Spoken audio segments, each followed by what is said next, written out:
Salut! Aujourd'hui nous allons voir quels sont les moteurs diesel Toyota D4D les plus fiables et ceux qui au contraire rencontrent le plus de problèmes. Allez, c'est parti! On va bien entendu démarrer avec les moteurs les plus fiables. Nous allons commencer avec le 1,4 litre D4D de code 1NDTV. Ce bloc, destiné à principalement animer les petits véhicules chez Toyota, a été proposé à partir de 2002. Sur le territoire européen, on l'a retrouvé dans deux versions fortes de 75 et 90 chevaux sur les Toyota Yaris de seconde génération par exemple. Suffisant pour un véhicule de ce gabarit, il se montre également assez sobre.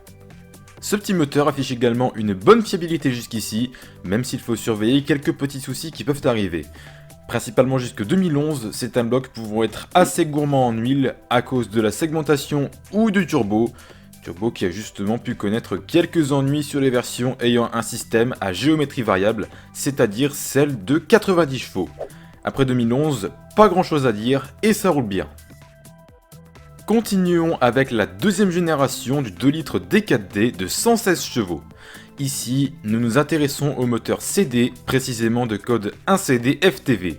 Si ce moteur a été lancé en 1999, il a toutefois été amélioré courant 2003 afin de préparer aux normes anti-pollution Euro 4, avec notamment une pression à l'injection augmentée, passant de 1350 à 1600 bars, jusqu'à même 1800 bars sur les versions équipées du système de réduction des particules et des oxydes d'azote, donnant la dénomination D4.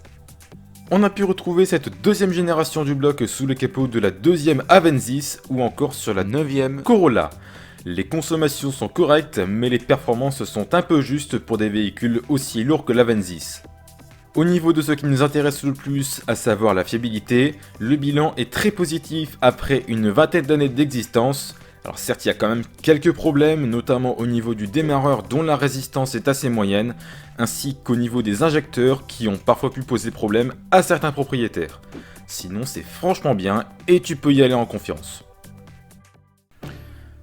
Ensuite, on va voir les déclinaisons dont la fiabilité n'est pas absolument incroyable, sans toutefois qu'il ne faille vraiment les éviter.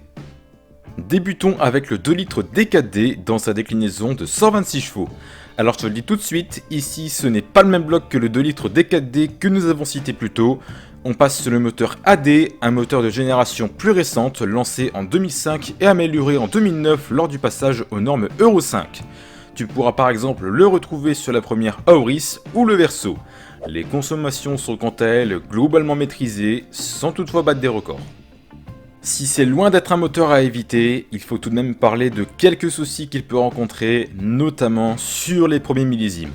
On commencera par citer des soucis pouvant être assez récurrents sur les diesels de cette époque, à savoir la vanne EGR qui peut se boucher avec l'encrassement, ainsi que le turbo qui, n'appréciant pas ce phénomène, peut finir par lâcher, et des sifflements à l'accélération ou des pertes de puissance doivent alors t'alerter. Autre souci, le joint de culasse qui se révèle plutôt faiblard sur ce bloc, avec comme symptôme de la fumée blanche sortant de l'échappement ou une baisse du niveau de liquide de refroidissement. En gros, il faut rester relativement vigilant, mais on notera qu'il y a tout de même du mieux lors du passage aux normes Euro 5.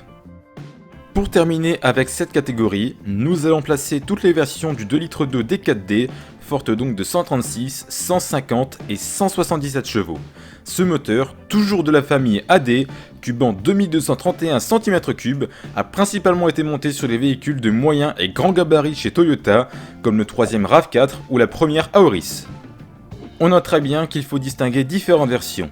Celle de 136 chevaux est de code 2AD FTV, celle de 177 chevaux a le code 2AD FHV, et en 150 chevaux, on peut avoir les deux codes. Les différences résident principalement dans le système d'injection avec une pression et des caractéristiques d'injecteurs légèrement différentes, et le FHV bénéficie du système D4 qui permet de réduire les émissions de particules fines et d'oxyde d'azote.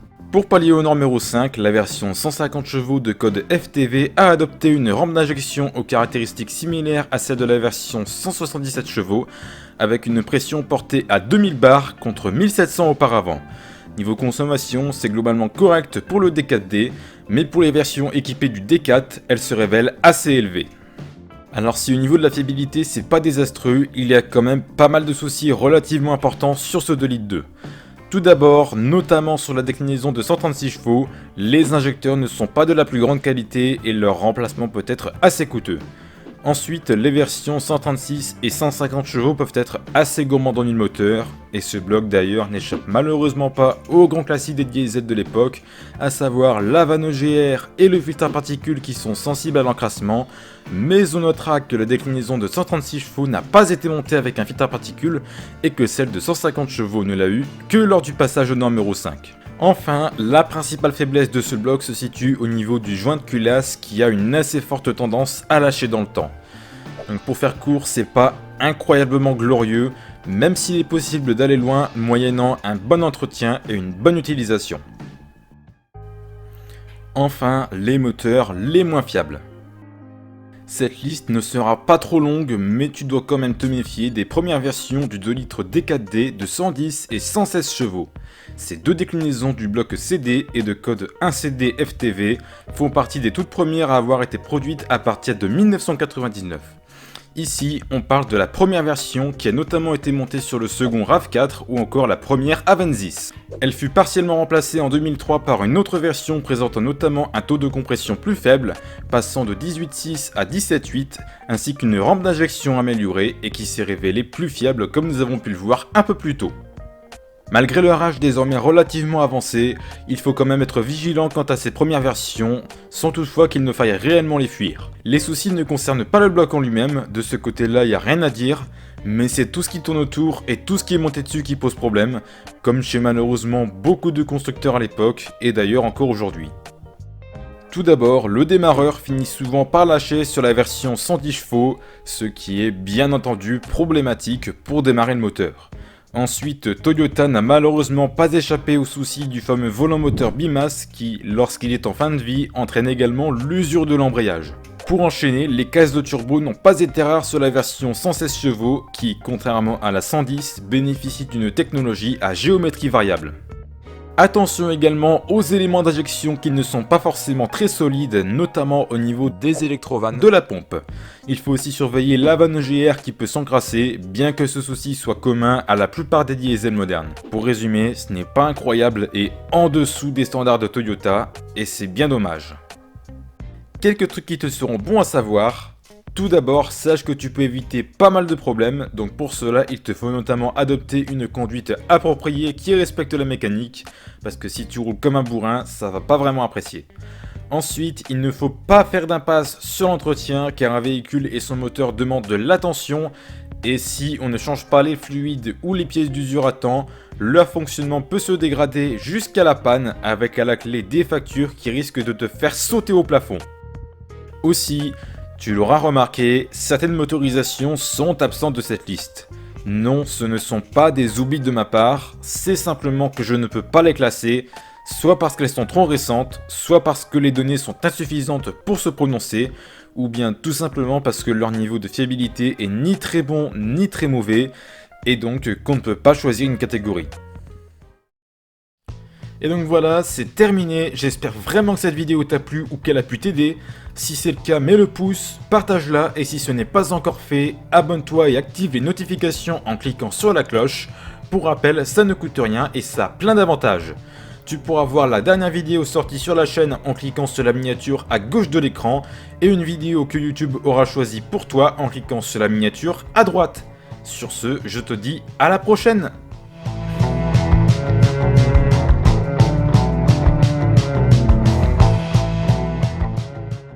Bonjour, aujourd'hui nous allons lister les modèles Renault en fonction de leur fiabilité.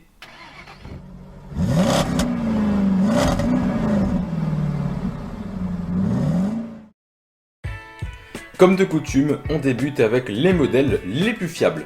Commençons avec la Twingo de première génération. Produite de 1993 à 2007 à environ 2,5 millions d'exemplaires, c'est une petite voiture peu coûteuse, étonnamment habitable et qui est de plus très agréable à l'œil. Après, au niveau du comportement routier, il ne faut pas s'attendre à des miracles. Sa simplicité mécanique en fait une voiture très fiable, il faudra juste surveiller certaines sondes ainsi que les joints de culasse, mais pour une voiture qui est sur les routes depuis 30 ans, rien de vraiment anormal, donc pas d'inquiétude. Après avoir acheté une Twingo, c'est à vous d'inventer la vie qui va avec. La seconde génération de Twingo, commercialisée entre 2007 et 2014, mérite également sa place dans cette catégorie. Son comportement routier est vraiment très bon et son habitabilité est toujours un point fort, mais elle n'est toutefois pas extrêmement confortable. Au niveau de la fiabilité, il n'y a vraiment pas grand chose à dire sur cette Twingo, si ce n'est au niveau de l'injection qui n'est pas incroyablement robuste sur le 1,5 litre DCI, mais dans l'ensemble c'est très bien pour l'instant. On va aussi inclure la Clio de première génération. Lancée en 1990, elle succède à la Super 5 qui se vendait très bien à l'époque. Elle fut produite jusqu'à 1999 à 4 millions d'exemplaires. Elle est confortable et ne coûte pas cher à l'usage, mais le kilométrage de cette Clio commence à être élevé sur le marché de l'occasion. Mais au final, le kilométrage ne devrait pas être un problème. La simplicité mécanique de cette Clio contribue grandement à sa fiabilité. Après, comme sur pas mal de voitures de cette époque, il faut surveiller la corrosion qui peut commencer à apparaître, ainsi que les joints de culasse qui peuvent finir par claquer avec le temps, mais sinon, le bilan est plus que respectable. Passons maintenant à la Mégane première du nom. Produite entre 1995 et 2002, cette compacte est plutôt bien équipée et assez confortable, mais on sent toutefois qu'elle vieillit, aussi bien à l'extérieur qu'à l'intérieur. Au niveau de la fiabilité, on constate avec les années que cette Mégane s'en tire franchement bien. Après, c'est pas non plus parfait, mais on ne peut pas non plus tout demander pour un véhicule ayant près de 30 ans. On enchaîne avec la Laguna 1, c'est une berline qui a vu sa production s'étaler de 1994 à 2001. Peu coûteuse à l'usage, elle est également confortable et tient bien la route, mais bon par contre de nos jours, ce ne sera pas la plus séduisante des voitures. Question fiabilité, pour cette Laguna franchement on peut tirer notre chapeau. À part les roulements qui peuvent commencer à fatiguer, rien d'anormal pour une voiture approchant de la trentaine. La Laguna de première génération est donc un modèle en termes de fiabilité. Nous pouvons aussi inclure dans cette catégorie la Laguna de troisième génération. Si son style est un peu fade, sa tenue de route est toutefois excellente et elle se révèle très confortable. Malgré ses qualités, elle n'a malheureusement pas rencontré le succès escompté au cours de sa production entre 2007 et 2015, avec seulement 350 000 exemplaires produits. Dommage qu'elle ne se soit pas extrêmement bien vendue, car de plus elle fait preuve d'une bonne fiabilité jusqu'à présent. Certes, il y a quelques soucis électroniques de temps en temps ainsi que des bruits parasites plutôt fréquents et le 1,5 litre DCI 110 est à surveiller en raison de bielles et de coussinets de bielle plutôt fragiles. Mais pour le reste, il n'y a franchement pas grand chose à dire. On enchaîne avec la Latitude qui est une berline basée sur la Samsung SM5. Elle est assez confortable et son volume de coffre est assez intéressant. Toutefois, elle n'a pas rencontré un grand succès au cours de sa production entre 2010 et 2015. Sur cette berline, il n'y a quasiment rien à dire niveau fiabilité, on ne recense que très peu de soucis ou de pannes. Si vous cherchez une Latitude, vous pourrez y aller sereinement. Passons à la catégorie des voitures qui ne sont pas des catastrophes, mais dont la fiabilité demeure à surveiller. On va débuter cette catégorie avec la Mégane 2.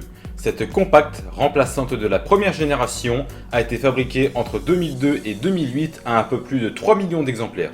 Si l'on pourra apprécier son niveau de confort et sa tenue de route, son design en revanche ne plaira pas à tout le monde. Attention, car cette Mégane rencontre pas mal de pannes, notamment en phase 1.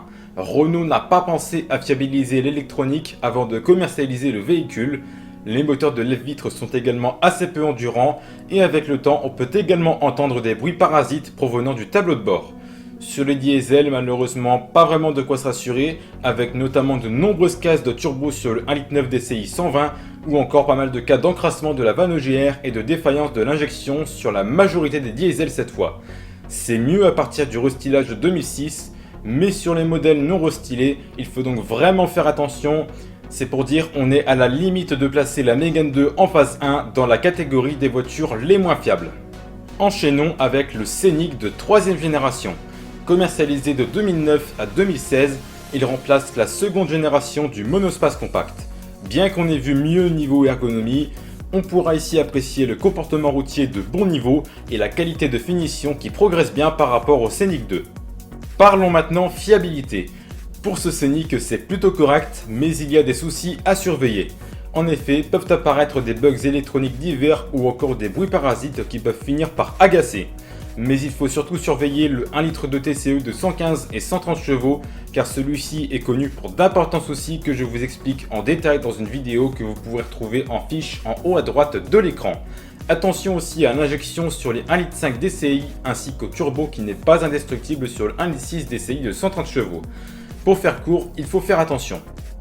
Son remplaçant, le Scénic 4, doit aussi être placé dans cette catégorie. Ce monospace compact ayant des allures de SUV a vu sa production s'étaler de 2016 à 2023. Bien que son habitabilité soit un peu en retrait par rapport aux précédentes générations, le volume de coffre est en revanche très intéressant et la modularité est aussi un atout.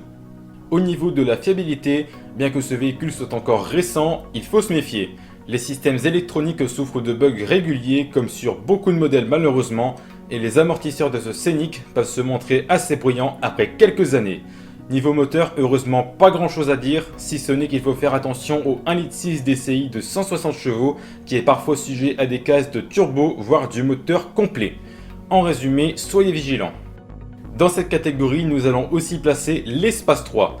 Commercialisé de 1996 à 2002, c'est un monospace très spacieux et assez confortable, mais sa modularité est négativement impactée par des sièges difficiles à retirer. Attention, car la fiabilité n'est pas non plus le point fort de cet espace. En effet, les bugs électroniques ne sont pas rares, mais c'est surtout du moteur 2 litres de DCI qu'il faut se méfier en raison de sa vanne EGR qui est très sensible à l'encrassement et de son système d'injection qui est peu fiable. En bref, soyez prudents avec cet espace de 3ème génération. Bien qu'il soit là aussi plus récent que les véhicules cités précédemment, nous devons inclure ici la 5ème génération de l'espace. Produit entre 2015 et 2023, il marque un tournant dans l'histoire du véhicule, celui-ci se situant désormais entre le monospace et le SUV. C'est un véhicule très spacieux et confortable. Dommage, car ce qu'on voit pour l'instant au niveau de la fiabilité n'inspire pas vraiment confiance. Tout d'abord, pas mal de propriétaires se plaignent de bruit parasite et les bugs électroniques sont assez nombreux, comme par exemple au niveau du système Airlink. Mais surtout, il faut faire attention au 1,6 litre DCI biturbo de 160 chevaux sur lequel on signale un nombre de cases moteurs non négligeable, en plus de cases de turbocompresseurs qui ne sont vraiment pas rares. Il est encore un peu tôt pour le classer dans la catégorie des voitures les moins fiables, mais là, ce n'est clairement pas de bon augure. Enfin, on finit avec les modèles les moins fiables. Dans cette catégorie, on va placer la Laguna 2 en phase 1. C'est une berline dont la production s'est déroulée de 2001 à 2007. Si sa qualité de finition n'est pas incroyable, il faudra toutefois reconnaître que cette Laguna est très confortable et que sa tenue de route est vraiment bonne. Contrairement à la première génération de Laguna, celle-ci a montré une fiabilité désastreuse sur les modèles en phase 1, ce qui a contribué à anéantir sa réputation et faire dégringoler sa cote, et c'est en partie à cause d'elle que la Laguna 3 ne s'est pas bien vendue ensuite. On notera d'abord que les soucis d'ordre électronique sont très fréquents, notamment au niveau des commandes de lève-vitre. Les rotules ne sont pas non plus d'une incroyable robustesse, mais ce sont surtout les diesels qui posent des problèmes, et en particulier le 1,9 litre DCI de 120 chevaux, en raison notamment de très nombreuses cases de turbo et beaucoup de cas d'encrassement de la vanne EGR. Le 2 litres 2 DCI de 150 chevaux ne fait guère mieux, avec en plus de nombreux cas d'injection défaillantes et de poulies dampeurs défectueuses. Bonne nouvelle toutefois, c'est bien mieux à partir du restylage en 2005, mais évitez absolument les modèles non restylés, surtout en diesel, même si les prix sont assez attractifs. Nous allons également placer ici la Velsatis. C'est une voiture représentant à l'époque le haut de gamme chez Renault. Si elle est super confortable et habitable, elle est toutefois un peu lourde et son style trop excentrique a eu un impact négatif sur les ventes. À peine 60 000 exemplaires de la Velsatis ont été produits entre 2002 et 2009, ce qui en fait un échec commercial. Là aussi, sur les modèles en phase 1, c'est-à-dire avant 2006, c'est très mauvais au niveau de la fiabilité. Les bugs électroniques sont courants et les diesels connaissent de nombreux soucis, concernant majoritairement la vanne EGR, le turbo et l'injection.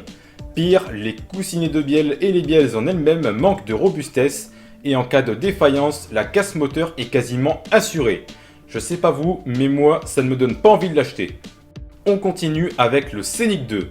Commercialisé de 2003 à 2009, il remplace la première génération du monospace compact. Si sa tenue de route est bonne et son confort remarquable, l'ergonomie est en revanche pénalisée à cause des sièges de la deuxième rangée qui sont trop lourds et difficiles à retirer. Là aussi, le bilan est catastrophique, surtout sur les modèles en phase 1. Pour vous dire, il serait presque plus court de lister ce qui fonctionne plutôt que ce qui tombe en panne sur ce Scénic. On ne compte plus les défauts électriques et les bugs électroniques divers. La grande majorité des diesels souffrent de bielles et de coussinets de bielle fragiles et pouvant en cas de casse mener à la destruction du moteur. Beaucoup de casses de turbo et de défauts d'injection sont également à signaler, en particulier sur le 1,9 litre DCI 120, et cela pour ne pas encore citer d'autres problèmes qui ont déjà été évoqués pour d'autres véhicules. En bref, à moins que vous n'ayez très envie de passer votre temps sur la bande d'arrêt d'urgence et de perdre de l'argent, évitez à tout prix ce Scénic 2 en phase 1. Plaçons également dans cette catégorie l'espace de 4ème génération. Produit entre 2002 et 2014, ce grand monospace voit certes son ergonomie pénalisée par le poids élevé des sièges, mais il se montre comme à l'habitude de Renault vraiment très confortable et il est fidèle à son nom, l'espace est vraiment spacieux et habitable. Décidément, niveau fiabilité, c'était une période à oublier pour Renault. Comme sur la Laguna et le Scénic précédemment cités, l'électronique est une viabilité très douteuse, comme par exemple au niveau des compteurs qui sont totalement digitaux. Au niveau des diesels, c'est pas mieux, on ne compte plus les cases de moteur et de turbo sur les 1,9 litre, 2,2 litres et 3 litres DCI, moteurs souffrant aussi de faiblesses notoires au niveau de l'injection et de la vanne EGR. C'est heureusement bien mieux à partir du restylage de 2006 et l'apparition du 2 litres DCI, mais je le répète, évitez les espaces 4 en phase 1, même si les prix en occasion sont très tentants. Quelques trucs avant de finir. Tout d'abord, sachez qu'il est possible de limiter le risque de rencontrer certaines pannes, mais ça ne se fera pas tout seul. Pour cela, il vous faudra notamment réaliser un entretien sérieux et adopter une conduite appropriée. Par exemple, veillez à respecter l'intervalle entre les vidanges, car une huile usée perdra de sa qualité et cela pourra alors compromettre la bonne lubrification des composants qui en utilisent, comme le turbo. Aussi, veillez à conduire de manière appropriée, par exemple en évitant de rester en sous-régime, car celui-ci favorise l'encrassement du moteur et donc la fragilisation de certaines pièces qui, en cas de panne, vous coûteraient très cher à changer. Je vois aussi ceux qui vont se diriger vers l'espace commentaire pour me sortir un truc du genre « Ouais, moi ma caisse elle a fait 300 km et elle est pas tombée en panne, donc c'est fiable, arrête ton cirque ». Honnêtement, si c'est pour dire ça, ce n'est même pas la peine de commenter. C'est pas parce que vous n'avez pas eu de défaillance avec votre véhicule que les autres n'en ont pas. Il faut de nombreux retours d'expérience afin de tirer des conclusions sur la fiabilité d'une voiture. Enfin, il y en a qui vont, et c'est bien normal, se demander pourquoi il manque certains modèles dans ce classement. Cela peut être soit parce qu'ils ne rentrent dans aucune catégorie, soit parce qu'ils sont trop récents ou trop anciens, ou bien encore parce que les retours sont insuffisants afin d'en faire un bilan fiabilité. Et donc voilà, c'est la fin de cette vidéo. N'hésitez pas à la liker et à la partager si elle vous a plu ou vous a été utile. Et n'hésitez pas non plus à vous abonner en activant les notifications, c'est gratuit et ça a plein d'avantages. Bon et bien malheureusement, je dois vous laisser, donc je vais vous dire à très vite dans de futures vidéos. Salut!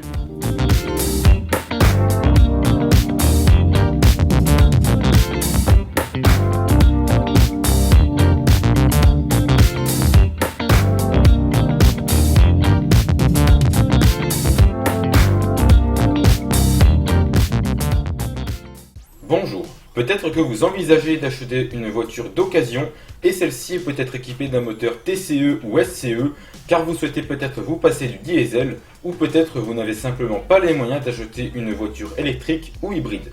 Mais le souci c'est que vous ne savez pas si ce sont des moteurs fiables ou si ce sont au contraire des nids à problème. Mais au fait, les moteurs TCE et SCE, qu'est-ce que c'est ? Eh bien ce sont les moteurs essence modernes développés par Renault afin de motoriser les différents véhicules du groupe. TCE signifie Turbo Control Efficiency, soit une technologie de turbocompression et de réduction de la cylindrée tout en améliorant l'efficacité. Quant au sigle SCE, il signifie Smart Control Efficiency, soit une technologie similaire mais sans turbocompression. Le premier moteur à bénéficier d'une de ces dénominations était le 1,2 litre TCE de 100 chevaux produit à partir de 2007 et il s'agissait alors simplement d'un 1,2 litre 16V de type D4F auquel on a rajouté un turbo. Si certaines déclinaisons se sont révélées très fiables au fil du temps, d'autres ont souffert de nombreuses défaillances et la facture peut alors monter très haut. Pour éviter cela, il faut donc s'orienter vers un moteur suffisamment fiable. Dans cette vidéo, je vais donc vous dire quels sont les moteurs TCE et SCE les plus fiables, ainsi que ceux à éviter. Avant qu'on ne commence par contre, pensez à liker et à partager la vidéo, et également à vous abonner si ce n'est pas encore fait. Bref, ne perdons pas plus de temps, envoyez le générique.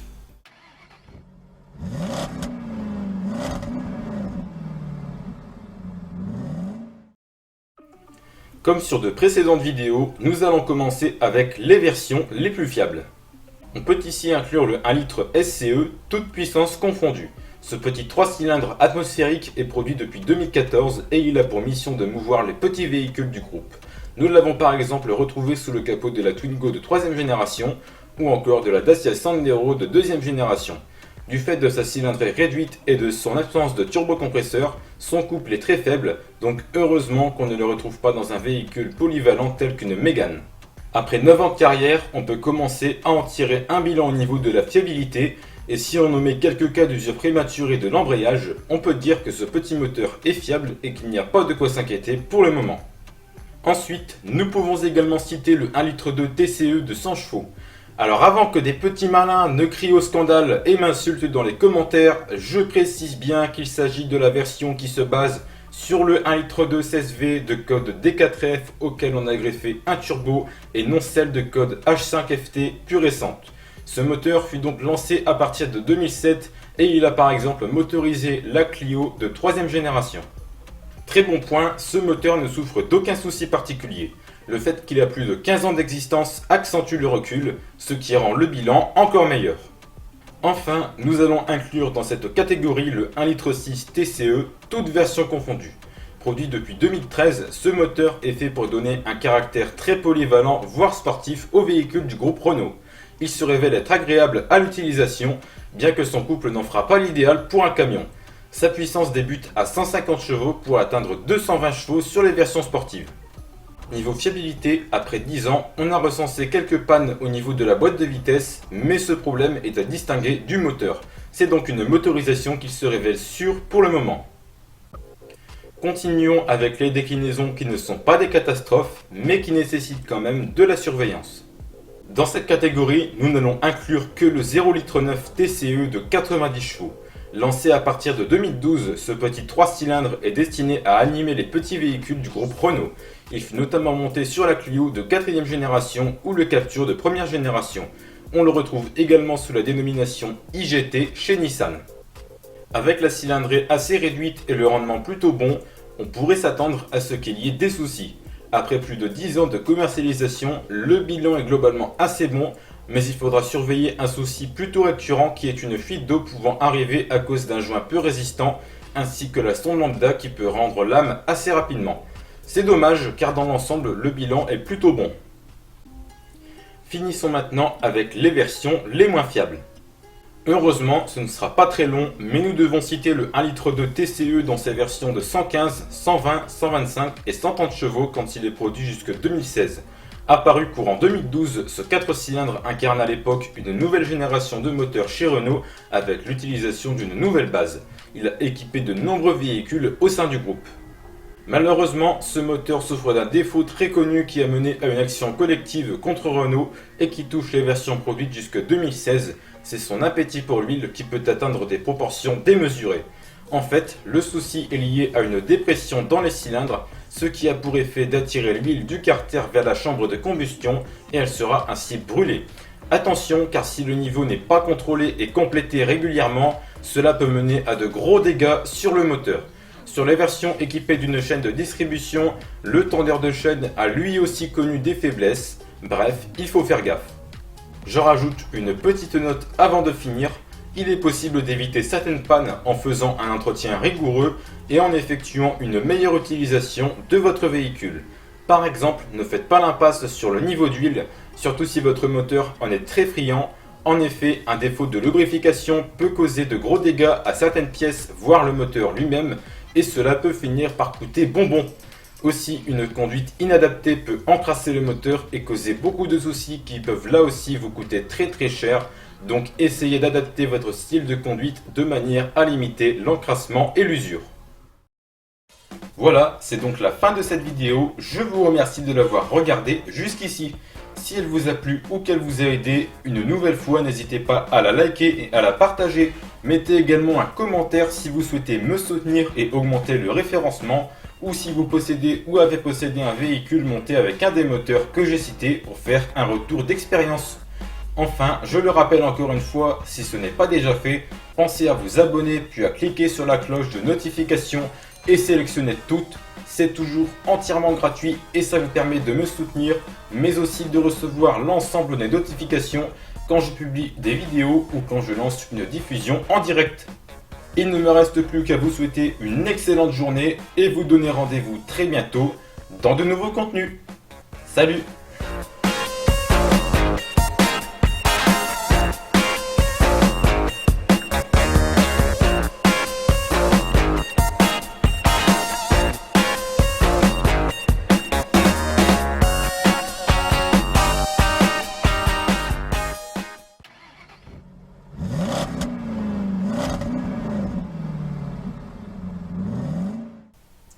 Bonjour. Surtout si vous avez une voiture qui fonctionne avec un moteur thermique, vous aurez forcément constaté la forte augmentation des prix des carburants ces derniers mois. Augmentation qui a été nettement accentuée avec le conflit en Ukraine, puisqu'une partie des carburants utilisés en Europe et en France sont importés de Russie. Pour en rajouter une couche, cette augmentation des prix ne concerne pas que les carburants, mais aussi de nombreux produits de consommation. Les salaires ne suivant malheureusement pas le même chemin, le pouvoir d'achat diminue inéluctablement. Mais aujourd'hui, nous allons nous intéresser au carburant. Si des astuces existent pour réduire sa consommation de carburant et payer un peu moins cher pour une même distance, astuces que j'ai déjà présentées en vidéo et que je vous remets en fiche, toutefois elles ne changent rien au tarif affiché à la pompe qui, on le sait très bien, est très élevé malgré les aides gouvernementales. Pour que vous puissiez faire des économies à la station, je vous ai donc fait cette vidéo. Voici 5 astuces pour payer moins cher votre plein.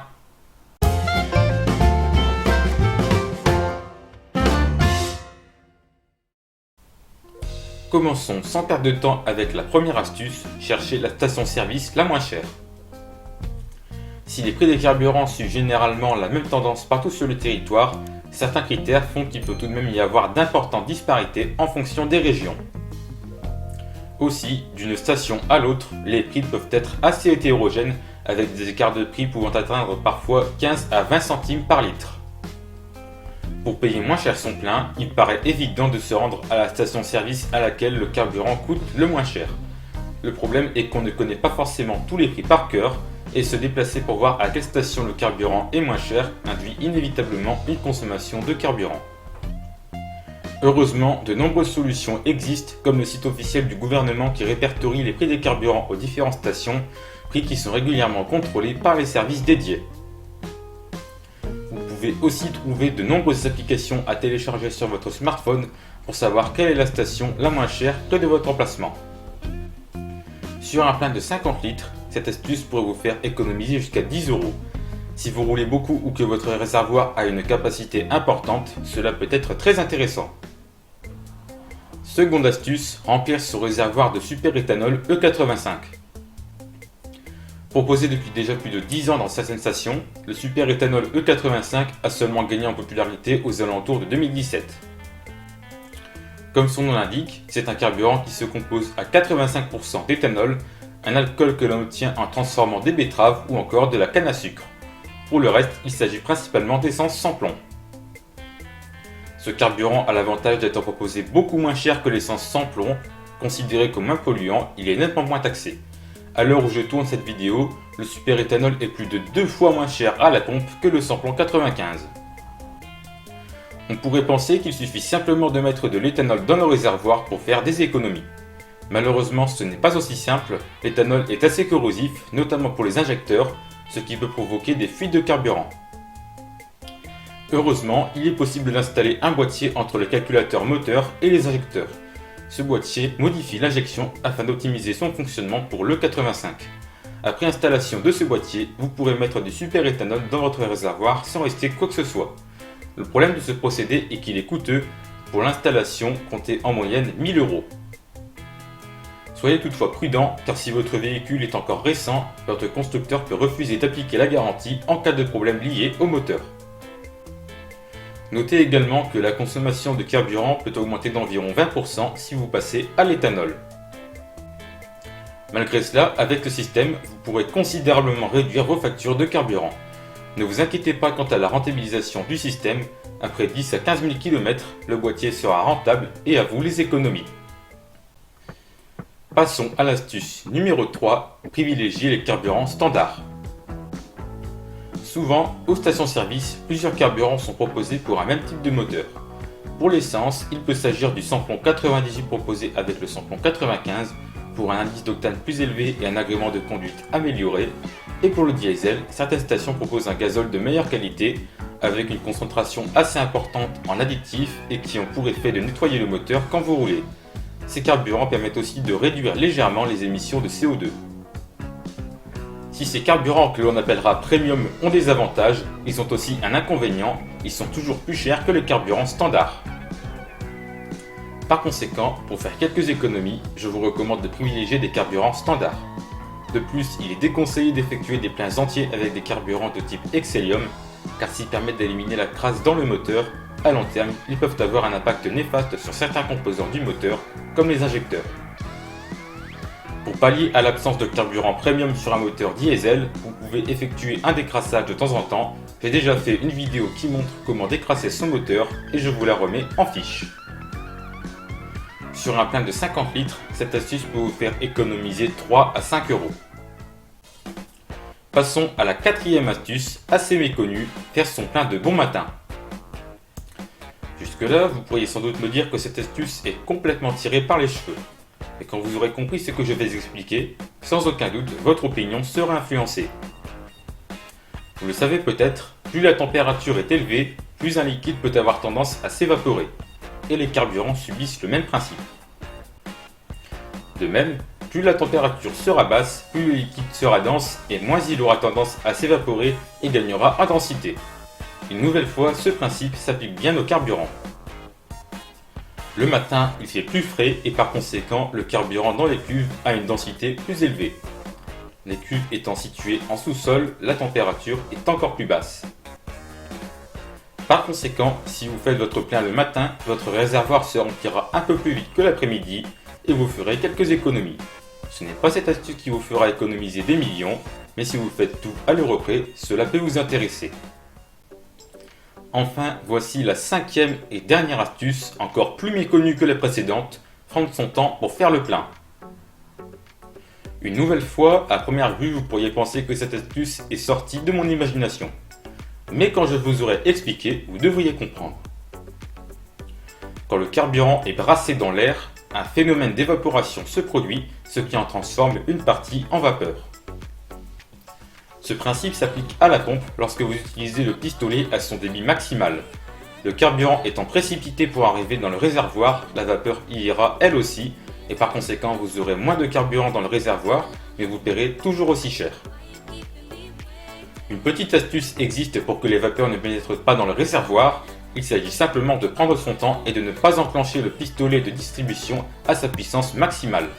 Les vapeurs n'étant pas précipitées, elles retourneront dans les cuves souterraines et vous aurez une proportion de carburant distribué un peu plus importante. Si cette astuce vous prendra plus de temps et impatientera les autres clients qui attendront derrière vous, elle vous permettra quand même de faire de petites économies. Sur un plein, ces économies pourront paraître marginales, mais si vous roulez beaucoup, cela peut devenir intéressant sur le long terme. Et voilà, c'est la fin de cette vidéo, merci de l'avoir regardé jusqu'au bout. Si vous avez d'autres astuces pour payer moins cher votre plein, n'hésitez pas à les proposer dans les commentaires. Aussi, si la vidéo vous a plu ou qu'elle vous a été utile, n'hésitez pas à la liker et à la partager. Pensez également à vous abonner et à activer la cloche de notification, c'est très important pour être informé des nouveautés qui arrivent sur cette chaîne. Allez, je vous souhaite une bonne journée et je vous donne rendez-vous très bientôt dans de nouveaux contenus. Salut!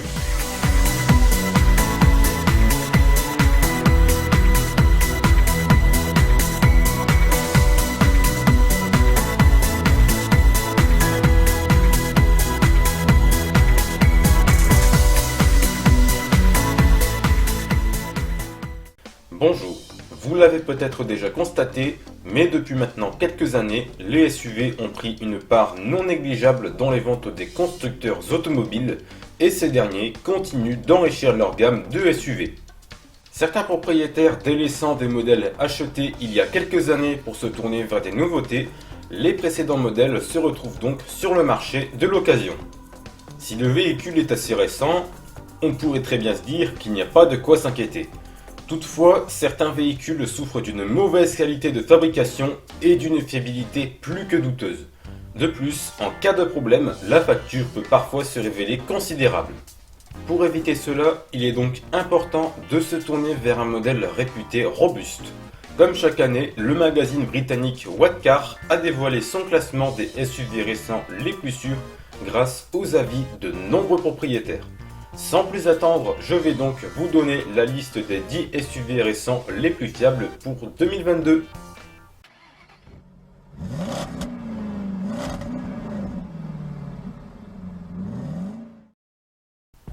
En 10e place, il s'agit du Dacia Duster avec un indice de fiabilité de 97,7%.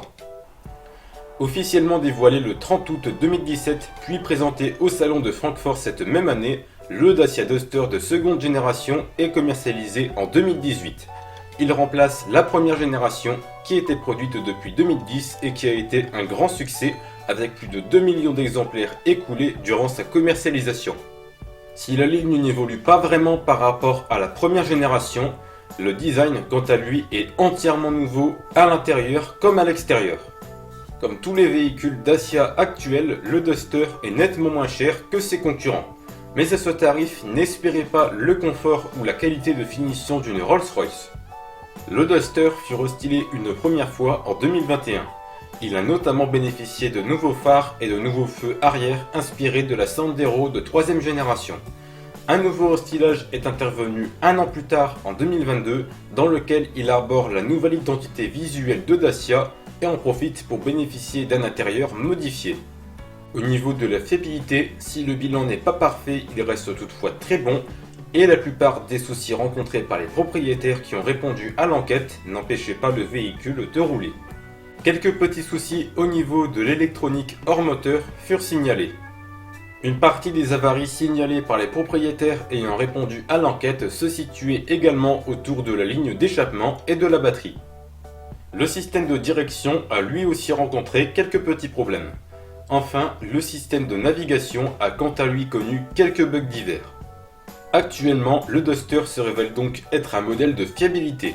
C'est une solution très intéressante pour celui qui cherche un SUV à moindre coût. À la 9e position, nous avons le Hyundai Tucson dont l'indice de fiabilité est de 97,8%. Le Hyundai Tucson de 3ème génération fut dévoilé au Salon de Genève 2015 puis commercialisé en septembre de cette même année et il a pour but de remplacer la seconde génération de Tucson dénommée iX35 en Europe qui était alors produite depuis 2010. Le design du nouveau venu tranche clairement avec celui de l'iX35 avec notamment une calandre uniforme à l'avant et de nouveaux phares. L'intérieur fait également peau neuve avec une toute nouvelle planche de bord. Le Tucson aura droit à un restylage en 2018. Au programme à l'extérieur, une nouvelle calandre et des évolutions au niveau des phares et des feux arrière. À l'intérieur, la disposition de l'écran central est modifiée. Cette 3ème génération de Tucson verra sa production s'arrêter en 2020 pour laisser place à une 4ème génération. Niveau fiabilité, le bilan justifie la place du Tucson dans le classement, bien que quelques problèmes subsistent toutefois. Parmi les soucis qui furent rapportés par les propriétaires ayant répondu à l'enquête, les plus fréquents se situent au niveau des systèmes électriques non liés au moteur. S'ensuivent quelques problèmes avec le système de carburant. Enfin, la batterie s'est révélée capricieuse pour quelques propriétaires. Vous le constatez, le Tucson n'est pas un véhicule à problème et on peut lui faire confiance. Au 8e rang, c'est le Porsche Macan avec un indice de fiabilité s'élevant à 97,9%. Présenté au salon de l'automobile de Los Angeles et de Tokyo en 2013, le Macan est un SUV compact proposé par Porsche afin d'attirer une clientèle plus large grâce à des tarifs inférieurs.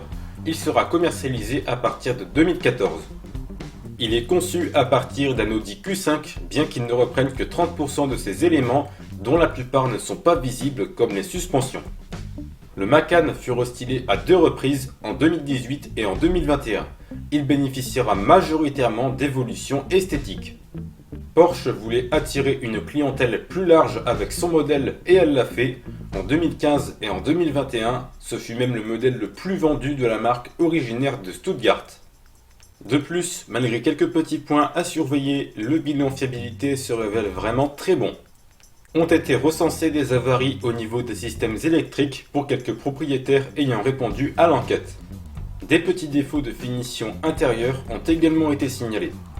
Enfin, quelques propriétaires de Macan ayant répondu à l'enquête fiabilité se sont plaints de défauts au niveau de la carrosserie. Vous le constatez, en plus d'être relativement abordable pour une Porsche, la fiabilité est au rendez-vous. Il n'y a donc quasiment aucune raison de s'inquiéter. Deux modèles se partagent la 6ème place. Le premier est le BMW X1 en motorisation essence, dont l'indice de fiabilité est de 98,4%. Dévoilé au salon de Francfort 2015, le BMW X1 de type F48, lancé cette même année, a pour but de remplacer la première génération du SUV compact de la marque bavaroise, le X1 de type E84, qui était produit depuis 2009. Par rapport à la première génération, on remarque aisément de profondes évolutions stylistiques. Les dimensions évoluent aussi, avec notamment l'empattement qui est réduit de 9 cm. S'il dispose d'un bon comportement routier ainsi que d'une bonne habitabilité, on pourra regretter le confort qui est un peu ferme, sans toutefois que cela ne soit inconfortable, loin de là. La version restylée du X1 est dévoilée en 2019. On peut constater des évolutions au niveau de l'entrée d'air pour la face avant et des feux arrière redessinés. BMW en profite pour ajouter également une motorisation hybride rechargeable. La commercialisation du X1 F48 s'est arrêtée en 2022 pour laisser place à une troisième génération de code U11.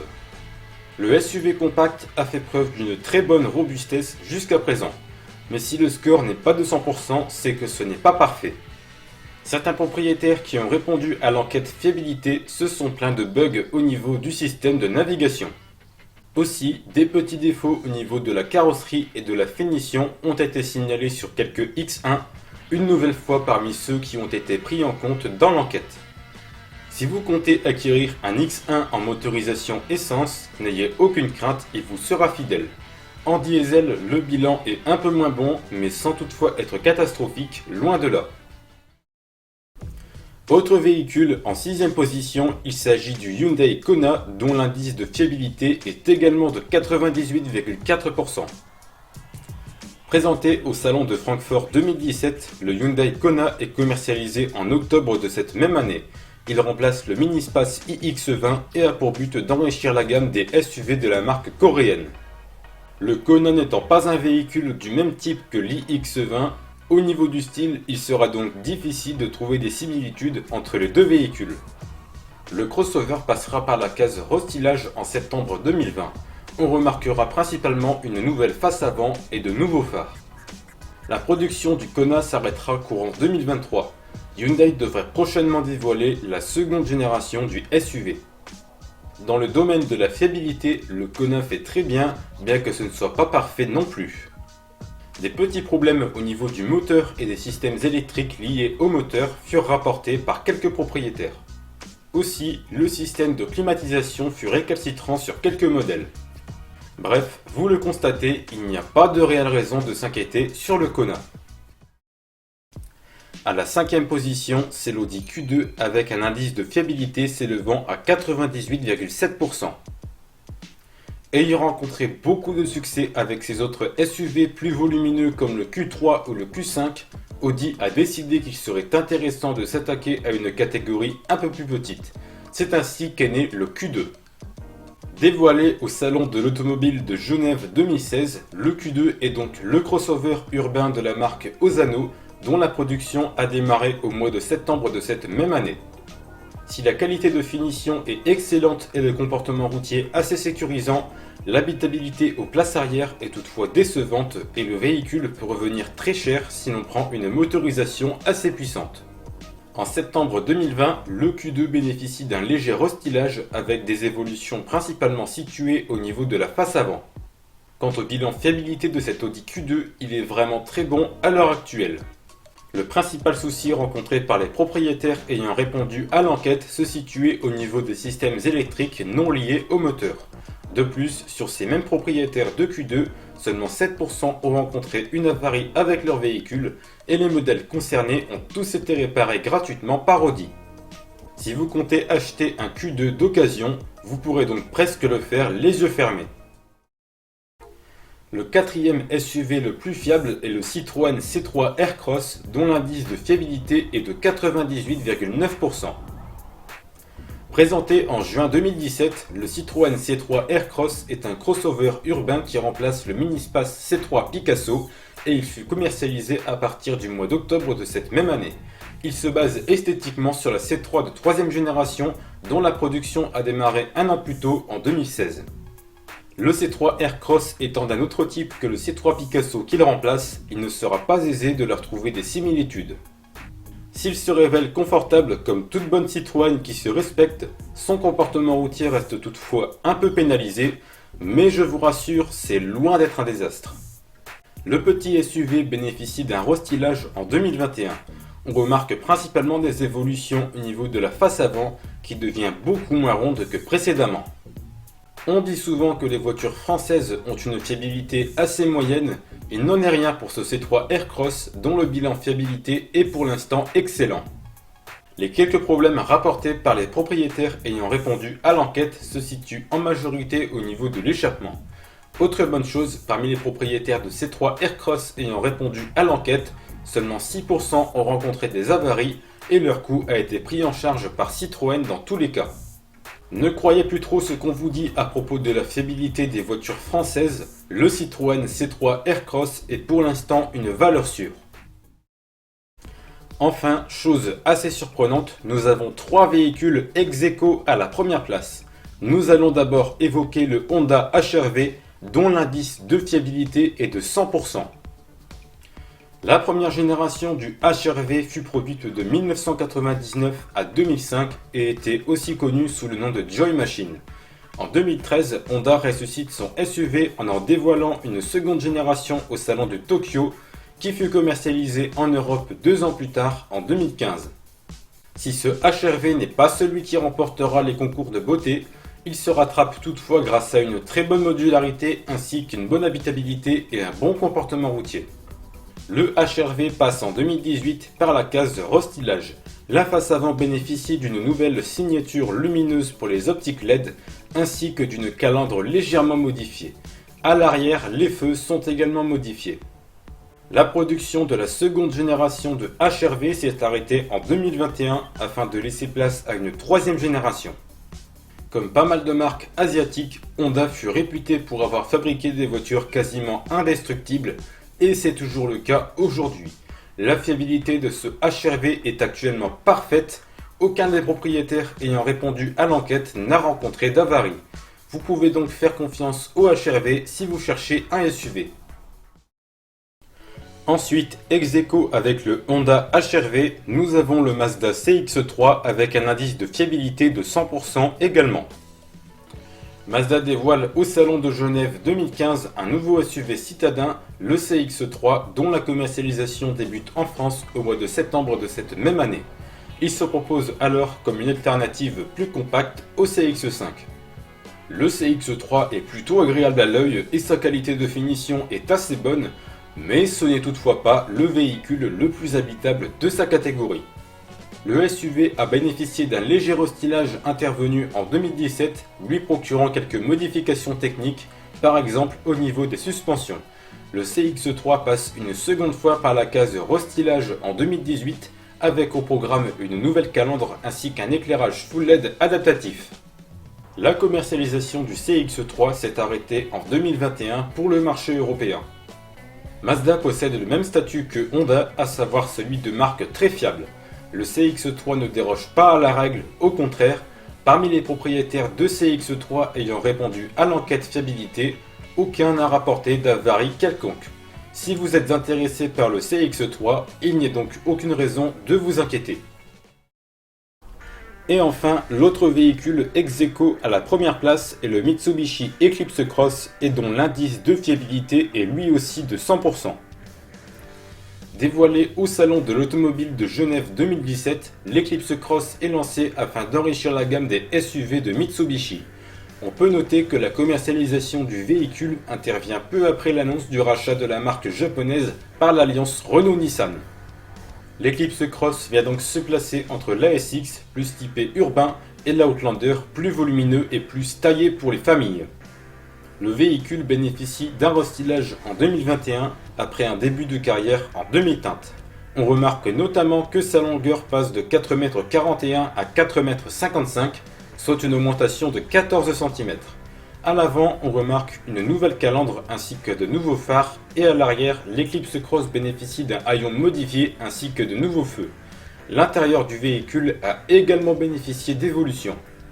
Mitsubishi est elle aussi considérée comme une marque fiable depuis bien longtemps, et l'Eclipse Cross ne déroge pas à la règle, au contraire, sur les propriétaires ayant répondu à l'enquête fiabilité, aucun n'a rapporté d'avarie avec son Eclipse Cross. Il s'agit donc d'une valeur sûre. Et voilà, c'est la fin de ce classement et donc de cette vidéo. Je vous remercie de l'avoir regardée jusqu'ici. Si elle vous a plu ou qu'elle vous a été utile, n'hésitez pas une seconde à mettre un like et à partager la vidéo. Et n'hésitez pas non plus à mettre un commentaire si vous voulez me soutenir ou si vous voulez me donner des idées pour de prochaines vidéos. Aussi, si ce n'est pas encore fait, pensez à vous abonner ainsi qu'à cliquer sur la cloche de notification puis sélectionner toutes. C'est toujours 100% gratuit et cela vous permet de recevoir l'ensemble des notifications, mais également de me soutenir. Maintenant, je vous souhaite de passer une bonne journée et je vous donne rendez-vous très bientôt dans de nouveaux contenus. Salut!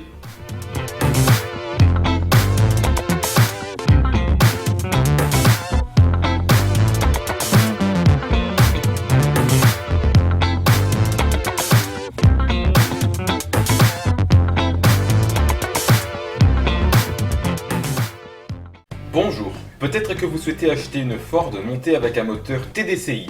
Toutefois, vous vous posez possiblement des questions quant à sa fiabilité et c'est bien normal. Pour ceux qui ne savent pas, TDCi signifie Turbocharged Direct Common Rail Injection, soit un moteur turbo avec injection directe à rampe commune. Ce sont les diesels utilisés chez Ford. Si un moteur est considéré comme peu fiable, il a plus de risques de rencontrer des problèmes que d'autres moteurs et vous aurez donc plus de risques de devoir payer d'importantes factures en réparation. Pour éviter ça, il est donc recommandé de se tourner vers un véhicule équipé d'un moteur fiable.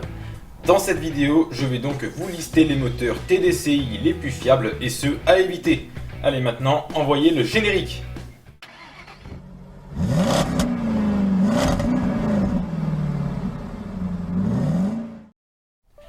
Comme à chaque vidéo similaire, on commence avec les versions les plus fiables. Introduisons dans cette catégorie le 1,4 litre TDCi, que ce soit en version 68 ou 70 chevaux. Ce moteur, comme beaucoup d'autres, a également été utilisé chez PSA sous la dénomination HDI. On a retrouvé ces deux déclinaisons, notamment sous le capot de la 6ème génération de Ford Fiesta. C'est un moteur qui est déjà apparu il y a une vingtaine d'années et le bilan fiabilité est dans l'ensemble très bon. Dommage que les joints d'injecteurs sont connus pour se mettre à fuir. Les injecteurs en eux-mêmes posent également quelques soucis, mais c'est vraiment pas la catastrophe. Vous pouvez donc faire confiance à ce moteur. Nous allons également pouvoir placer dans cette catégorie le 2 litres TDCi de 163 chevaux. Ce moteur est lui aussi commun à Ford et PSA, il s'agit donc d'un 2 litres HDI si vous préférez. Cette version est apparue vers 2010 et a par exemple motorisé le Ford Kuga de première génération. Bonne nouvelle, après plus d'une dizaine d'années d'existence, on ne remarque pas de soucis récurrents sur cette déclinaison. Si vous comptez acheter un véhicule ainsi motorisé, vous pourrez donc le faire sereinement. On enchaîne avec les moteurs qui ne sont pas vraiment à éviter, mais pour lesquels de la vigilance est nécessaire. Nous pouvons inclure le 1,6 litre TDCi de 110 et 115 chevaux. La première de ces deux versions est apparue courant 2004 et la seconde courant 2010. Celle-ci fut par exemple montée sous le capot du Ford C-Max, deuxième du nom. Certains le savent déjà, mais ce moteur a lui aussi été conçu en collaboration avec PSA, donc il s'agit chez Peugeot et Citroën d'un 1,6 L HDI. Attention, car ce moteur n'est pas irréprochable. Il connaît la majorité des soucis que connaissent les HDI de même puissance. En effet, les injecteurs posent pas mal de soucis et l'embrayage n'est pas non plus des plus résistants sur la version 115 chevaux. Enfin, le turbo et la vanne EGR se révèlent sensibles à l'encrassement sur celle de 110 chevaux. Pour la version 115 chevaux, ce n'est donc pas la catastrophe, mais j'ai préféré en parler quand même. Incluons également le 1,8 litre DDCi, que ce soit en version 100, 115 ou 125 chevaux. Le 1,8 litre était lors de son arrivée un des tout premiers moteurs à bénéficier de l'appellation TDCi en 2001 avec les déclinaisons de 100 et 115 chevaux. La version 125 chevaux est arrivée quelques années plus tard, en 2006. Malheureusement, c'est un moteur qui a lui aussi connu quelques soucis. Le principal défaut se situe au niveau du volant moteur bimasse qui entraîne une usure rapide de l'embrayage. L'injection n'est pas non plus exempte de problèmes, je vous conseille donc de vous méfier. On va terminer cette catégorie avec le 2 litres TDCi en version 115 et 130 chevaux. Ce moteur est arrivé presque en même temps que le 1,8 litre courant 2001. Ces deux déclinaisons ont par exemple motorisé la Mondeo de seconde génération. Attention, car il y a matière à se méfier. Sur ces déclinaisons, le volant moteur bimasse est fragile et use l'embrayage rapidement, en majorité sur la version 115 chevaux. Avec l'usure, la pompe à injection peut générer de la limaille et détruire les injecteurs, avec à la clé une facture très salée. La vanne EGR montre également une certaine sensibilité à l'encrassement et la poulie damper n'est pas non plus des plus solides. Il faut donc faire attention, mais du fait de son âge qui commence à être élevé, je ne place pas ce moteur dans la catégorie des moteurs à éviter. Justement, on va finir la vidéo avec les moteurs à éviter. Bonne nouvelle, nous n'allons inclure aucune motorisation dans cette catégorie. Certes, il y en a quelques-unes qu'il faut surveiller comme nous l'avons vu précédemment, mais il n'y en a aucune qui est vraiment à éviter. Avant de conclure, sachez qu'avec quelques efforts de votre part, il est possible d'éviter certains soucis. Pour cela, il est nécessaire d'entretenir sérieusement votre véhicule et d'adopter une conduite qui limite l'encrassement du moteur. Pour l'entretien, il faut par exemple bien respecter l'intervalle entre les vidanges, car une huile perd de sa qualité avec le temps et cela peut avoir un impact sur la bonne lubrification des composants qui en utilisent comme le turbo. Quant à la conduite, il faut éviter de rester en sous-régime de manière trop fréquente et il faut également limiter les trajets en ville car tout cela favorise l'encrassement et rend les composants plus fragiles. Aussi, avant que vous ne me posiez des millions de questions à ce sujet dans les commentaires, vous l'avez constaté, cette vidéo n'a donc pas parlé de l'intégralité des moteurs TDCi, mais simplement des plus fiables et des moins fiables comme écrit dans le titre, donc le moteur qui vous intéresse n'a peut-être pas été cité dans la vidéo. Et bien voilà, c'est la fin de cette vidéo. Si elle vous a plu ou qu'elle vous a aidé, n'hésitez pas une seule seconde à la liker et à la partager. Mettez également un petit commentaire si vous souhaitez augmenter le référencement ou si vous souhaitez faire un retour d'expérience si vous êtes ou étiez le propriétaire d'une Ford montée avec un moteur TDCi. Enfin, pensez à vous abonner puis cliquez sur la cloche de notification et sélectionnez toutes. Vous pourrez ainsi recevoir les notifications lors de la publication de nouveaux contenus et cela vous permettra aussi de me soutenir, le tout sans dépenser un seul centime. Le temps passe vite et je dois malheureusement déjà vous laisser, donc je vais vous souhaiter de passer une belle journée et vous donner rendez-vous très bientôt dans de futures vidéos. Salut!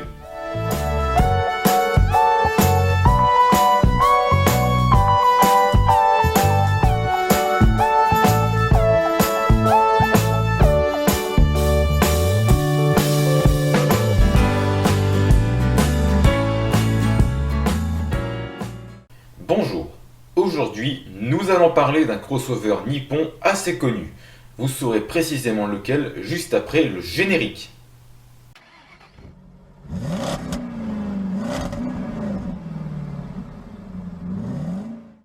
Le véhicule que je vais vous passer en revue dans cette vidéo est un crossover lancé en 2014 par une marque japonaise appartenant au groupe Renault. Nous allons bien entendu parler de la troisième génération du Nissan X-Trail.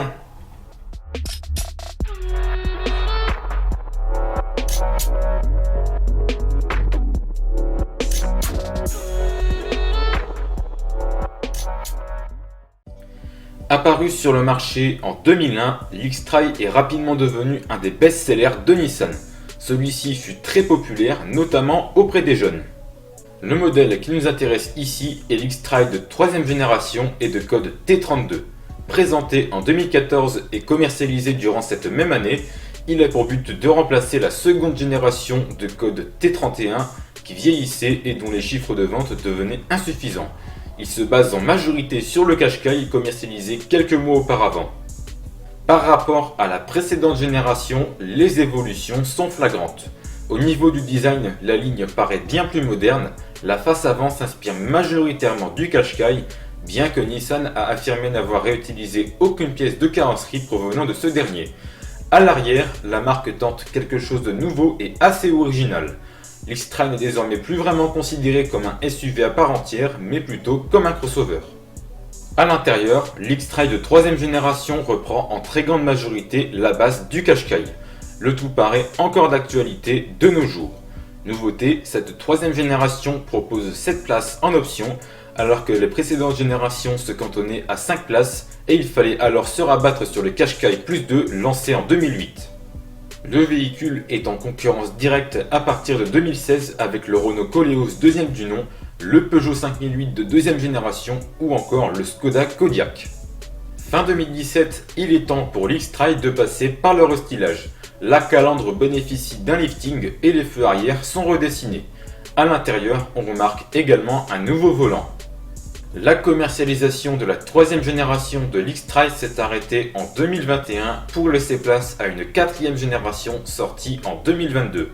En 8 ans de production, il s'est vendu à un peu moins de 300 000 exemplaires en Europe. Intéressons-nous aux caractéristiques techniques de l'X-Trail.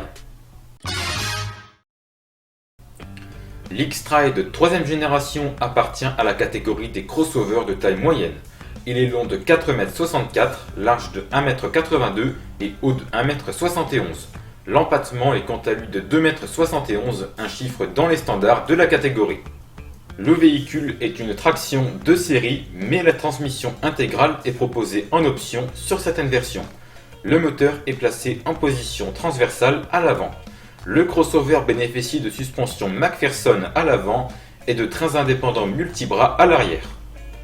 L'X-Trail n'est ni le plus lourd ni le plus léger de sa catégorie, avec un poids à vide qui se situe en moyenne autour de 1,5 tonne. Regardons maintenant les motorisations. Tout d'abord en essence. L'X-Trail n'a bénéficié d'un moteur essence qu'à partir de 2015, il s'agissait alors d'un 4 cylindres 1,6 litre DIGT développant 163 chevaux. Celui-ci fut remplacé en 2019 par un moteur plus récent, à savoir un 4 cylindres turbo 1,3 litre DIGT d'origine Renault et d'une puissance de 160 chevaux. En diesel, l'X-Trail fut premièrement fourni avec un 1,6 litre DCI fort de 130 chevaux. Il fut épaulé à partir de 2017 par un 2 litres DCI développant 177 chevaux.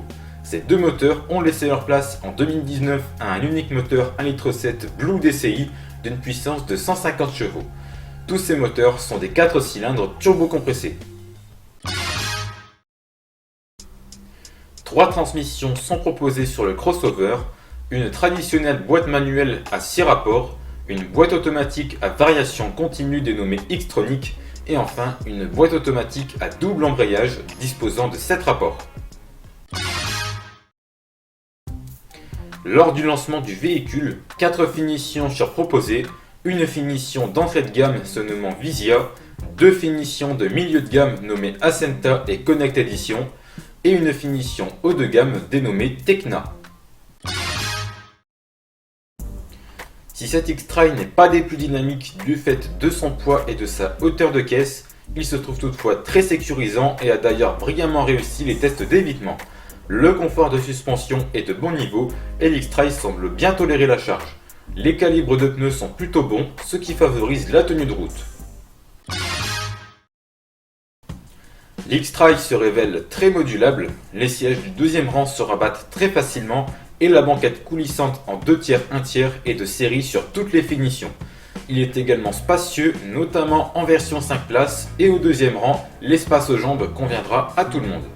Au niveau du confort, ce n'est pas le véhicule le plus confortable du monde, mais ça reste assez bon. Quant à la fiabilité, cet X-Trail étant encore un peu récent, on ne peut pas en tirer un bilan définitif, mais on peut commencer à se faire une idée. Si c'est loin d'être catastrophique, il faut toutefois se méfier des quelques points suivants. Commençons avec les problèmes moteurs.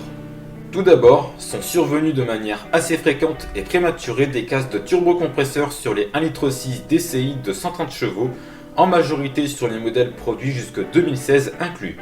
Attention, car c'est une pièce qui coûte cher et il peut être difficile d'obtenir une participation de Nissan.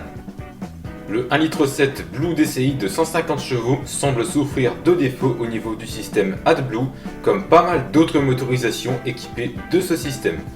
Toutefois, ce moteur étant encore assez récent, le recul reste limité. Aussi, sur les moteurs diesel en général, le filtre à particules peut parfois s'encrasser, voire se boucher, un souci qui est généralement lié aux trajets urbains et aux sous-régimes fréquents. Il est possible d'effectuer en concession une régénération forcée de ce filtre pour essayer de résoudre le problème, mais ce ne fut pas rare qu'il faille le remplacer.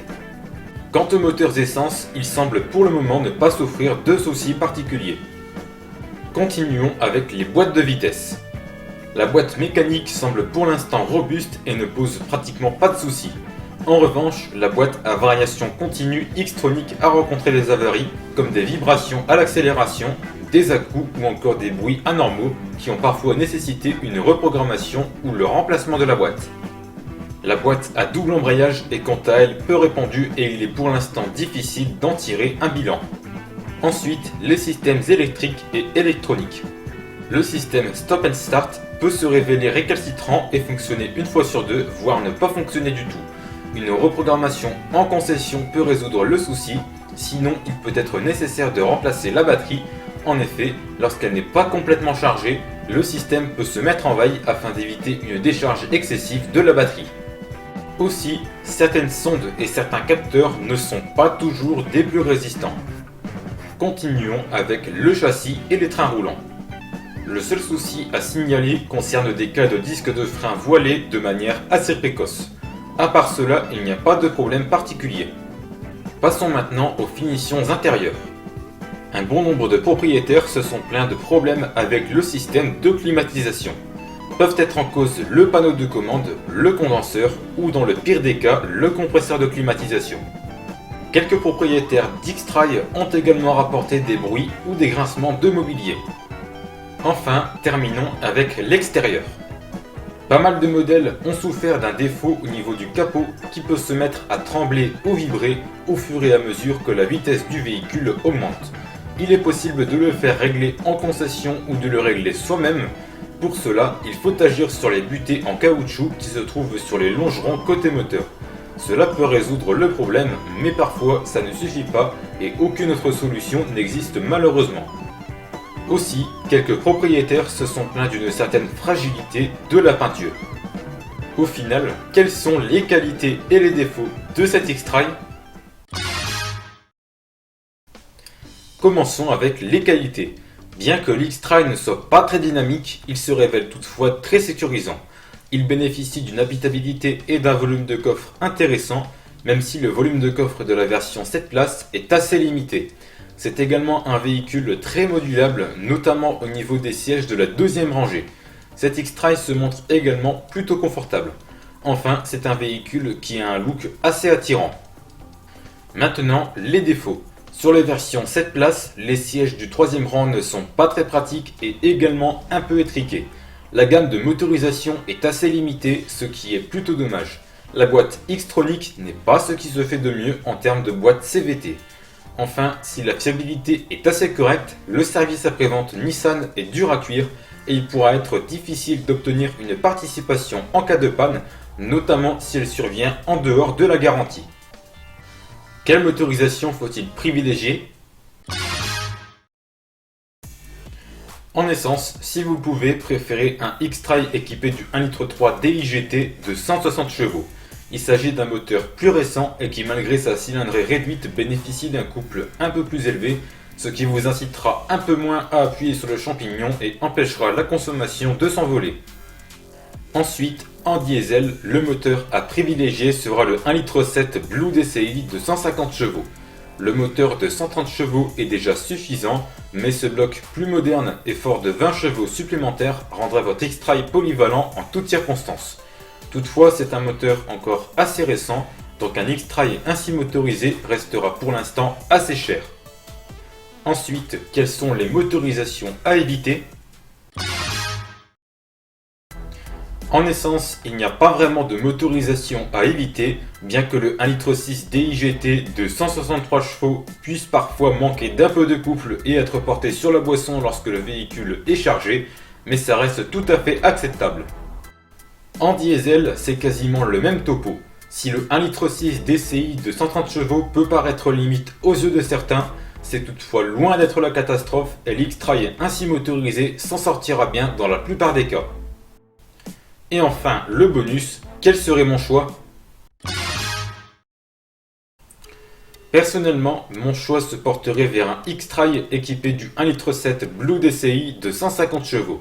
Ce moteur est bien suffisant pour l'X-Trail, bien qu'il ne fera pas non plus de lui une Formule 1, mais après tout, il n'est pas fait pour ça. Aussi, du fait que l'X-Trail est relativement grand, je pense qu'il est préférable de le choisir en diesel. Et bien voilà, c'est la fin de cette revue, j'espère qu'elle vous a plu ou qu'elle vous a été utile. Si c'est le cas, n'hésitez pas à liker et à partager cette vidéo. Et n'hésitez pas non plus à mettre un commentaire pour le référencement ou pour raconter votre expérience si vous possédez ou avez possédé un X-Trail de 3ème génération. Sinon, si vous n'êtes pas encore abonné, il n'est pas trop tard pour le faire. Pour cela, vous devez cliquer sur le bouton s'abonner. Et si vous souhaitez recevoir les notifications, cliquez sur la petite cloche et sélectionnez toutes. De plus, cela est entièrement gratuit et vous permet de me soutenir et de ne rater aucun nouveau contenu sur cette chaîne. Allez, je vous souhaite une excellente journée et je vous donne rendez-vous très bientôt dans de nouveaux contenus. Salut!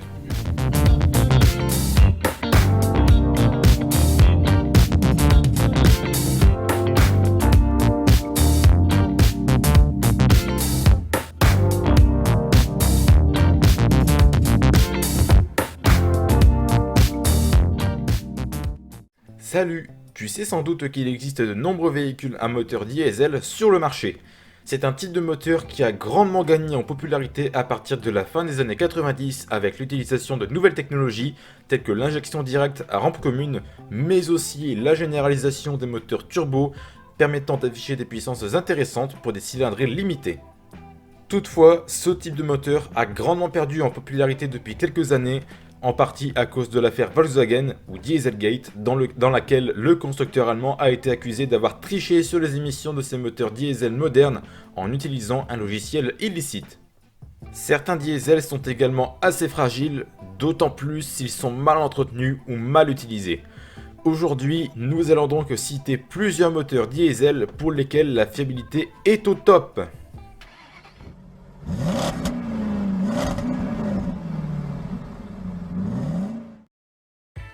On va commencer cette vidéo avec le 2 litres HDI de 90, 110, 150 et 163 chevaux.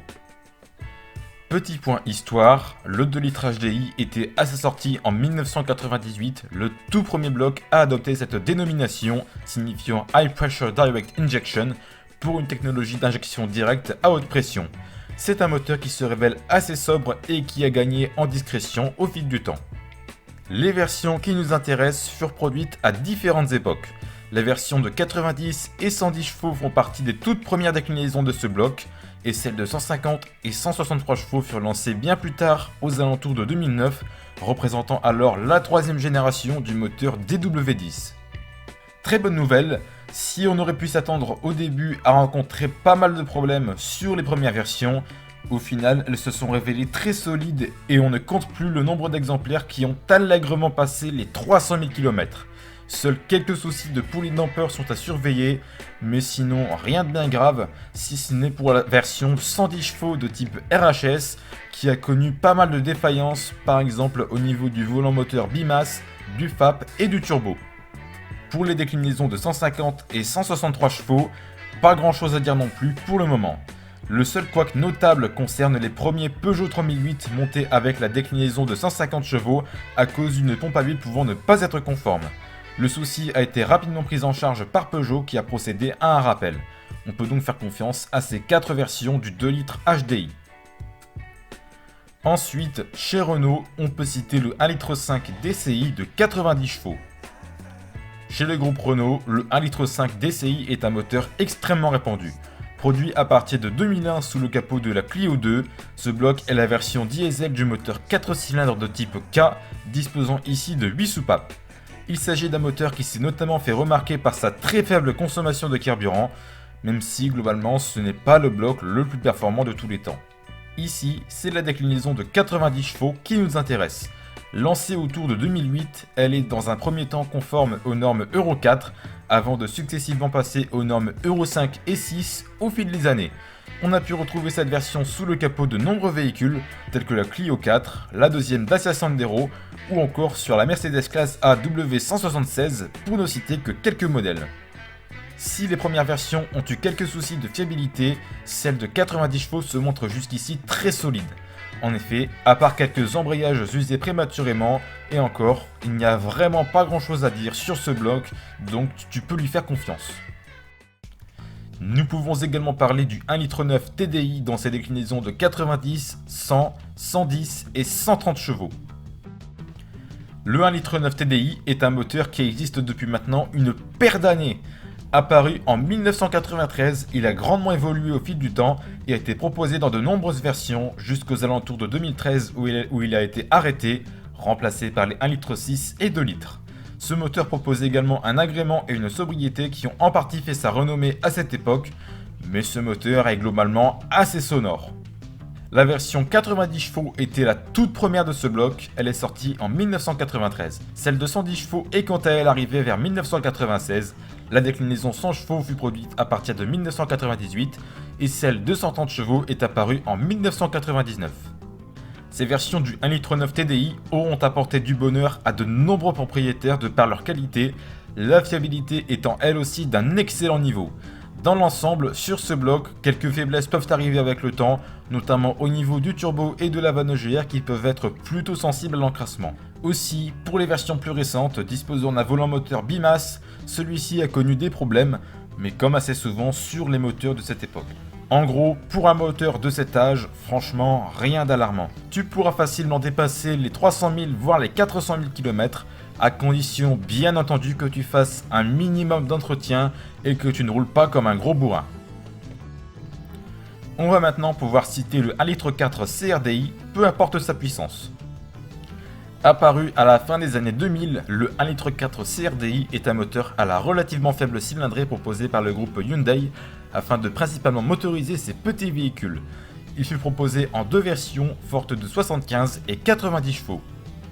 On a par exemple pu retrouver ce bloc sur la première Hyundai i20 ou encore la troisième génération de Kia Rio. Globalement, il pourra faire à peu près correctement le boulot pour une utilisation quotidienne, mais il pourra vite manquer de souffle si on roule chargé ou si on fait exclusivement de l'autoroute, notamment sur la version 75 chevaux. C'est un moteur qui se révèle toutefois économique. Pour la fiabilité, qu'en est-il ? Eh bien c'est un bon point sur ce petit moteur, il ne rencontre pas une grande quantité de problèmes, comme souvent chez Kia et même la majorité des marques asiatiques. Tu feras simplement attention à l'embrayage qui peut avoir accumulé une certaine usure si le véhicule a majoritairement circulé en ville. Sinon, on n'a pas vraiment d'autres soucis sur ce 1,4 litre CRDI et tu peux l'aborder en confiance. Enfin, pour finir cette vidéo, on va inclure ici le 2 litres de ID.Tech dans toutes ses versions.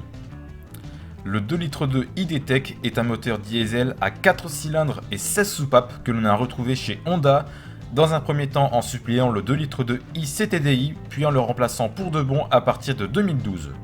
Il fut produit à partir de 2008, premièrement sous le capot de la 8ème génération de la berline Accord. On a également pu le retrouver sur la Civic de 9ème génération ou encore le CR-V 3ème du nom. C'est un moteur qui montre une consommation plus que raisonnable compte tenu de sa cylindrée et de sa puissance, proposant également un couple intéressant. Parlons maintenant de ce qui nous intéresse, à savoir la fiabilité. Ce bloc se révèle, comme souvent chez Honda, et même les japonaises en général, solide. Le seul problème à surveiller sera le filtre à particules qui, comme sur n'importe quel diesel moderne, n'est pas un grand fan des trajets en ville et du sous-régime, et qui peut donc s'encrasser rapidement. Mais à part ça, pas grand chose à dire, et Honda avec ce moteur entretient sa réputation de marque fiable. En guise de conclusion, je précise que cette vidéo ne contient pas tous les moteurs qu'on aurait pu citer, car je ne voulais pas faire une vidéo excessivement longue, donc je les citerai dans une prochaine vidéo. Et voilà, merci d'avoir regardé la vidéo. Si le contenu t'a plu ou qu'il a pu t'être utile, mets un pouce en l'air et partage la vidéo sur d'autres réseaux ou alors à ton entourage. Et pense aussi à t'abonner et à activer les notifications si ce n'est pas encore fait. Quant à moi, je vais te dire à très bientôt. Salut!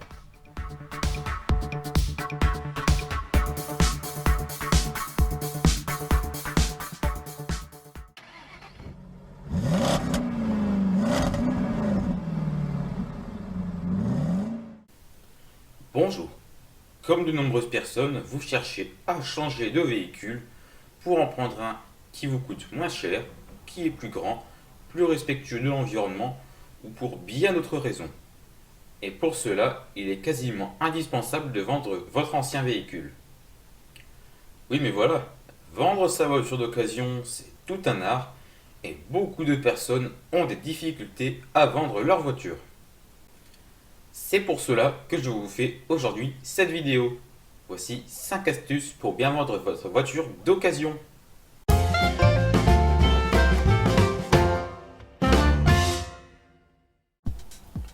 Commençons maintenant avec une première astuce, proposer un prix raisonnable. Lorsque les acheteurs cherchent un véhicule, quasiment tous se fixent un prix maximal pour acheter ce véhicule, généralement assez proche de la cote de celui-ci. Si le prix du véhicule trouvé par l'acheteur est trop élevé à son goût, il se détournera de cette annonce et prendra un véhicule qui lui coûte moins cher. C'est pour cela que vous devez proposer un prix raisonnable, mais commencez d'abord par mettre le prix de votre véhicule légèrement au-dessus de sa cote. Vous pourrez d'autant plus l'augmenter si le véhicule est peu kilométré, s'il est dans un état exceptionnel, etc. Si vous ne recevez pas ou peu de messages et peu de coups de fil sur une échéance d'environ 2 semaines, vous devrez sans doute vous résoudre à baisser le prix. Généralement sur un prix de 5 000 €, une baisse de 300 à 500 € suffira à faire augmenter le nombre d'acheteurs intéressés. Mais si rien n'y fait, continuez à baisser le prix de votre véhicule jusqu'à ce que vous ayez suffisamment de personnes intéressées. Attention toutefois à être un peu patient et à ne pas proposer un prix trop bas. Si ce prix est trop bas, les acheteurs potentiels pourraient se détourner de l'annonce, pensant que l'annonce est incomplète et qu'il y aurait des problèmes potentiels que vous pourriez dissimuler. Enchaînons avec la deuxième astuce, soyez ouvert à la négociation. C'est encore une astuce très importante pour vendre rapidement votre voiture. On a déjà vu avec l'astuce précédente qu'il fallait fixer un prix raisonnable. Mais souvent, les potentiels acheteurs cherchent à diminuer le prix d'achat du véhicule qu'ils convoitent. C'est ce qui s'appelle la négociation. Si vous acceptez de négocier le prix, l'acheteur sera de plus en plus intéressé par le véhicule jusqu'à un potentiel achat de celui-ci. Mais attention toutefois, si vous trouvez que la négociation est trop importante par rapport à la valeur du véhicule, demandez à l'acheteur de vous donner un prix raisonnable. Et si l'acheteur refuse de donner plus, 3 solutions s'offrent à vous. Soit vous acceptez le prix mais vous aurez moins d'argent qu'espéré, soit vous insistez pour un prix plus élevé au risque de perdre un acheteur potentiel, ou soit vous laissez tomber mais vous garderez votre véhicule pour le moment en attendant un autre acheteur potentiel. Maintenant, troisième astuce, donnez autant de détails que possible. Lorsque les acheteurs cherchent un nouveau véhicule, ils attendent beaucoup de précisions concernant l'annonce de celui-ci. C'est pour cela que vous devez détailler autant que possible l'annonce de votre véhicule. Pour ce faire, utilisez beaucoup d'informations que vous possédez à propos de la voiture. Il y a quelques points très importants à préciser, comme la date de mise en circulation du véhicule, le kilométrage, le type de motorisation la finition, les éventuels problèmes ou encore les preuves d'entretien. Les détails, même les plus minutieux, ne sont jamais de trop. Plus l'annonce est détaillée, plus l'intérêt de l'acheteur sera sollicité, pensant que l'annonce est sérieuse. Par contre, si l'annonce est peu détaillée, l'acheteur potentiel peut douter de votre bonne foi et peut donc se détourner de votre annonce. Donc n'hésitez pas à donner autant de précision que possible. Quatrième astuce, vérifiez que l'entretien est à jour. Les acheteurs cherchent souvent un véhicule en bon état qui ne leur coûte pas cher et cherchent également un véhicule bien entretenu. C'est pour cela que vous devez impérativement vérifier que tout l'entretien et toutes les révisions sont à jour, comme le kilométrage de la courroie de distribution, la date de la dernière vidange ou encore le niveau d'usure des plaquettes de frein. Pensez aussi à la sécurité de l'acheteur. Si certains entretiens ne sont pas à jour, la voiture peut devenir de plus en plus dangereuse. Et si l'entretien n'est pas fait, 3 solutions encore. Soit vous faites l'entretien nécessaire au risque de perdre un peu d'argent, soit vous ne faites pas l'entretien à condition de baisser le prix et de préciser l'entretien à faire dans l'annonce du véhicule, soit vous ne faites pas l'entretien et vous laissez le prix de base au risque de perdre un grand nombre d'acheteurs. Et puis, si votre entretien est à jour, l'acheteur a la preuve qu'il achète un véhicule sûr, qui ne lui réservera peut-être aucune mauvaise surprise, ce qui pourra susciter encore plus d'intérêt chez lui. Et enfin, voici la 5e et dernière astuce, proposer un essai du véhicule. C'est quelque chose que tout acheteur potentiel vous demandera, faire un essai du véhicule que vous vendez. Si l'acheteur veut essayer le véhicule, c'est surtout pour s'assurer que tous les éléments mécaniques et électroniques fonctionnent, pour voir si le moteur a suffisamment de patates, si la direction est précise et pour bien d'autres raisons. Je vous recommande de proposer à l'acheteur un essai du véhicule et ne pas attendre qu'il vous le demande afin qu'il vous voie comme une personne sympathique et agréable. De plus, les chances d'achat du véhicule seront augmentées et il sera également possible que l'acheteur vous donne le prix juste, voire même un petit peu plus, pour vous remercier d'avoir été sympathique avec lui. Si vous refusez de le laisser essayer le véhicule, les chances d'achat diminueront considérablement ou l'acheteur voudra négocier peut-être plus que ce que vous voudriez. Enfin, si le véhicule n'est pas en mesure de rouler, vous devrez préciser dans votre annonce que le véhicule n'est pas roulant et si possible pour quelle raison, et vous devrez aussi baisser fortement le prix de l'annonce. Et bien voilà, cette vidéo est terminée. Je vous remercie de l'avoir regardée jusqu'ici. Si cette vidéo vous a plu, bien sûr n'hésitez pas à la liker et à la partager. Et si vous appréciez les contenus que je publie, abonnez-vous et activez la petite cloche. Ça ne vous coûtera absolument rien. Et de plus, vous recevrez toutes les notifications lorsque je publierai de nouvelles vidéos. Allez, je vous souhaite une bonne journée et je vous donne rendez-vous très bientôt dans de nouveaux contenus. Salut!